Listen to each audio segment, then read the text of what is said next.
Mga pare, pakiramdam nyo ba parang CR na lang ang second home nyo? Laging kailangan pumunta, mahina ang daloy, o gigising sa 3 a.m. para umihi? Baka BPH ito, benign prostatic hyperplasia. Ang BPH ay paglaki ng prostate, hindi agad delikado, pero sobrang hassle. Madalas umihi, lalo na sa gabi, mahina o putol-putol ang daloy. Parang hindi kumpleto ang pag-ihi. Bigla ang urge na nakakasira ng araw o gabi, nakakapagod at nakakastress. At kung hindi maaagapan, ang chronic inflammation sa prostate ay pwedeng tumaas ang risk ng prostate cancer sa hinaharap. Isa sa pangunahing sanhi, DHT o dihydrotestosterone. Gawa ito kapag nagko-convert ang testosterone sa tulong ng enzyme na 5-alpha reductase. Sobrang DHT, lumalaki ang prostate cells at nagiging BPH na.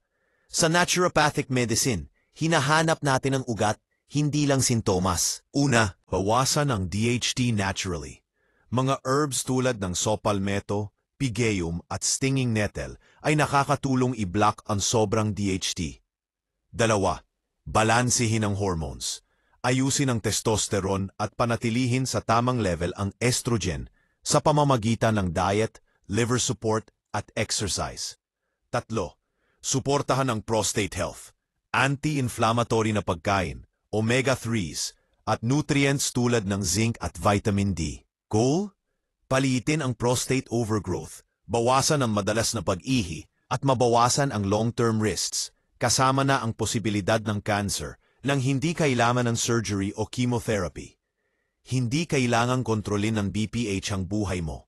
Itakil ang DHT, ibalanse ang hormones, at ibalik ang normal na araw at gabi mo.